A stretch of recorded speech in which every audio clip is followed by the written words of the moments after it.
Magandang araw mga ka-technician at ka-engineer. So, nandito na po tayo sa part 2 ng uncertainty of measurement, which is type B evaluation. So, yung part 1 nito, last time na tinakil ko ay ito po, type A evaluation, which is arithmetic mean, standard deviation, and degrees of freedom. So, na-explain ko na po yan last time sa isang video kung papanoorin nyo. Ngayon naman po, ay type B po yung i-evaluate natin. So, sa isang pagko-compute ng uncertainty, may dalawa tayong evaluation, which is yung type A nga, tsaka type B. Yung type B, medyo madugo ito kasi may relationship to sa ating standard. So, marami siyang pinagkukunan. Okay? So, sa brochure, sa calibration certificate, sa manufacturer specification, and so on. So, dun sa ating type B evaluation, dahil sa type A, nag-calibrate po tayo ng temperature, no? And then sa type B, gumamit po tayo ng dry block dyan. Okay? So, kumuha po ako ng calibration certificate ng ating dry block. Yung type B evaluation, isa sa mga component niyan ay yung calibration certificate. So, ito po yan. Yan. No? Okay, andyan po yung value. Then, ang ginamit po na calibrator ay Clock 9171 Metrology Well. So, kumuha po tayo ng specification yan. Okay? Ito po. Yan. Medyo malabo lang. Pero, yan. Medyo malabo. Okay? So, umpisa na natin. So, dun sa type B evaluation, so, nag-come up ako ng 7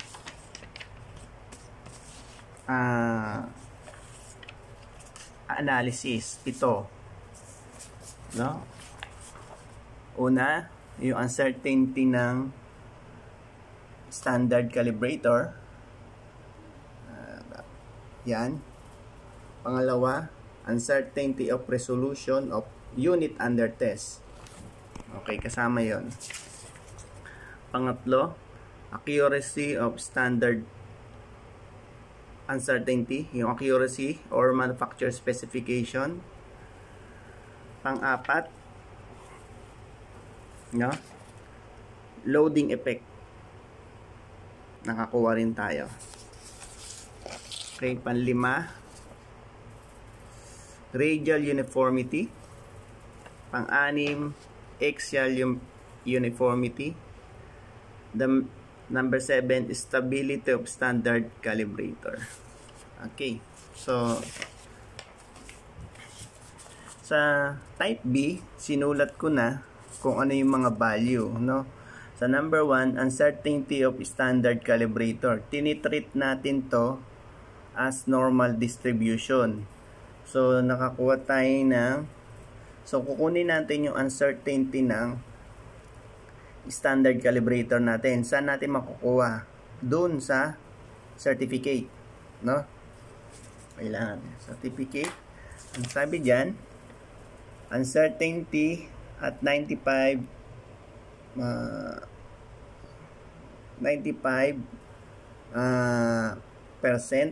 of confidence over K, no? K equals to 2.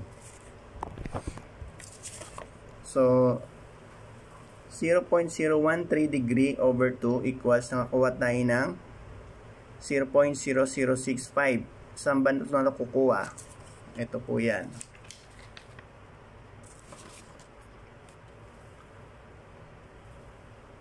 Ayun. So,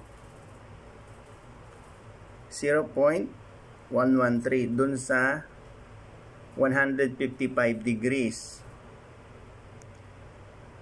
Ayun. Plus minus 0.013. Okay? Dun sa type A evaluation natin, dun sa standard deviation, tinest natin yung ating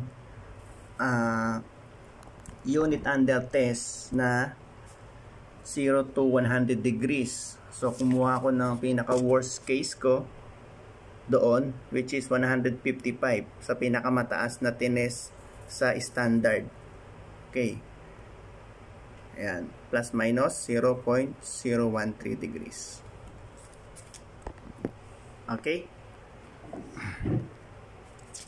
Pangalawa, yung uncertainty of resolution of unit under test. Okay, tinitreat natin na rectangular distribution yon. So, may iba-iba po tayong distribution. May rectangular, may triangular. No, marami po sila. So, yung rectangular distribution po kasi dapat ang tinitreat natin as a minimum knowledge lang tayo sa instrument na to. Okay? Minimum. Ayan, malabo tayo. Yon. Minimum, no? So, dun sa unit under test natin last time, which is 0.01 degrees po yung resolution natin. I-divide po natin yon sa square root of 12. Bakit? Kasi may dalawa pong paraan para makakuha tayo ng uncertainty sa resolution. Ito po. Doon sa analog readout tsaka digital readout. Kapag nagka-calibrate po kayo ng analog readout, ang formula po nun ay resolution over square root of 3. Pag digital naman, ang resolution over square root of 12. Kasi pag digital, ang nababasa lang po natin ay 1010 kasi nga digital siya. Okay? So, ayan po yung uncertainty of resolution natin. Pangatlo, accuracy of standard uncertainty, yung manufacturer specification. So, tinitreat din natin to ng rectangular distribution kasi minimum knowledge lang tayo dito. Makikita ito sa manufacturer specification or doon mismo sa calibration certificate. Asan yan? Asan? Yon. No? Nakikita niyo yung calibration tolerance. Ayan po. Negative 154.9 to 155.1. So, may 0.1 siyang uncertainty. Okay? Tolerance, sorry. Tolerance po. So, ito po yung formula. Accuracy of standard over square root of 3. Ayan po yung nakuha natin. Okay? Next. Then sa loading effect, rectangular distribution, minimum knowledge tayo. Loading effect over square root of 3. Ayan, 0.01. Saan natin nakuha yan? Ito po, dito po yan nakuha sa loading effect. Ayun. No? Plus minus 0.01 degree at 155 degrees. Ano po ba yung loading effect? Ang sinasabi sa loading effect, the above picture illustrates the stem conductance caused by the sensors leaking the temperature to the environment. In the second picture, there are several sensors at the same level, so the stem conductance leaking will be larger. So, itong ano na to, yung chuck na to, kung marami raw butas, may loading effect na kaagad. So, mas maganda kung minimal lang yung butas o iisa lang. Pero karamihan sa mga dry block natin, multiple yung butas, no? Kaya, nagkakaroon tayo ng loading effect. Okay? Next.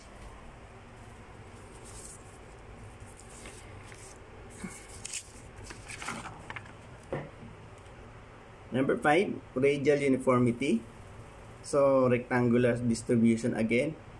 So, radial uniformity over square root of 3. Yan po yung nakita natin. 0.01. Saan yun? Of course, sa specification uli. Asan siya?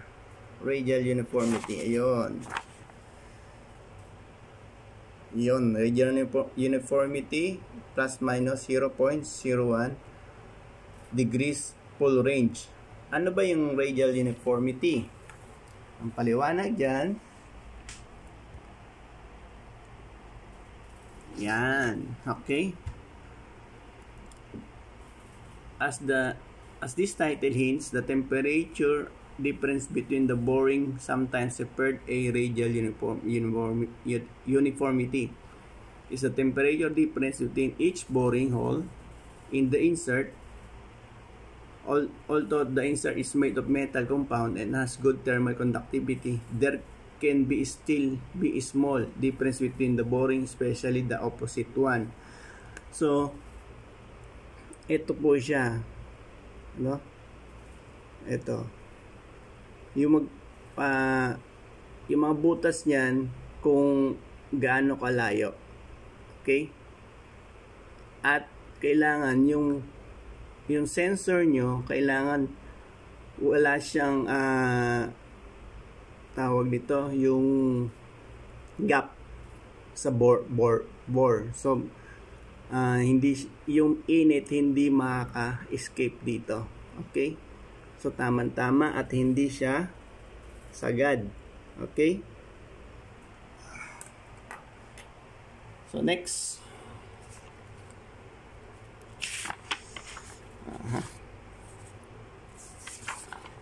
Ang next natin ay axial uniformity. So, rectangular distribution din. Yan, axial uniformity over square root of 3. Then, ayan po ang value natin. 0.0404, 145 degrees. Nasaan po siya? Ayan, ayun. Ayun, axial uniformity. Ayun, plus minus 0.07 degrees at 155. Okay? Ano bang paliwanag sa axial uniformity? Yon. Okay? Tingnan niyo yung pagkakaiba. Mas maganda raw malapit sa sensor, sa standard sensor kesa dito. Okay? The above pictures illustrate that what the axial temperature homogeneity means. Typically, a dry block has a specified area in the bottom that has homogenic temperature. But as you start to lift the sensor high, they will not be in the same temperature anymore. So, may mga sensor tayo na ano lang, maiikli yung rod. Yung iba naman mahaba na, halos katabi niya yung sensor ng dry block. Okay? Ang tawag dyan ay axial uniformity. Okay? Next, medyo marami to. Kaya madugo itong type D evaluation kasi mag-a-analyze po kayo kung saan natin kukunin yung mga uncertainty nito, type B. Okay? Number 7, stability of standard calibrator yung stability of our standard calibrator, rectangular distribution din. Then nakuha tayo ng 0.005 degrees, then natin over square root of 3. Ayan po. Saan natin nakuha yun? Ayun, plus minus 0.005 degrees of full range. Okay? So, pito po. Yung stability, ito po. Yan, stability. So, stability over time describe how well the temperature remains stable over a longer period. The temperature needs to be stable for certain time as the different sensor may be different thermal characteristic and it takes different time for different sensor to stabilize.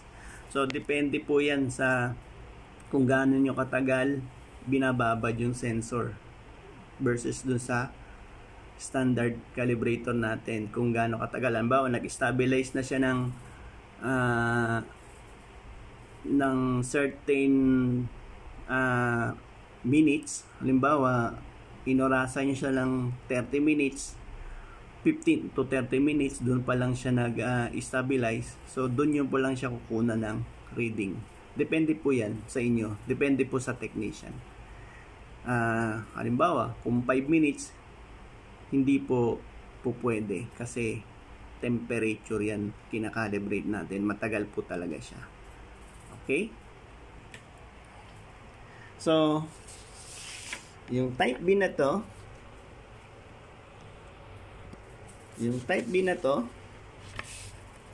diyan po natin na-evaluate yung ating standard at dun sa resolution ng ating UUT, no? Yan. Okay? So, marami po yan. Bali 7 po yung nakuha kong sa type B evaluation. So, sa part 3 naman, no? Iko-compute naman natin yung combined uncertainty ng instrument. Okay? So, hanggang dito lang po muna at medyo mahaba po talaga yung type uncertainty of measurement. No, nasa type B pa lang tayo. Meron pa pong combined uncertainty, sensitivity coefficient, no? Tapos a-analyze pa natin kung nasan siya sa Van Dusen, dun sa normal curve or Gaussian curve. Okay? So, salamat po. Share, subscribe, and comment sa instrumentation channel. Kung may mga katanungan po kayo about sa uncertainty, message nyo lang po ako through this channel at gagawin ko po yung aking makakaya para masagot po ang inyong katanungan. Ayun lang po. Maraming salamat po. Hanggang sa muli.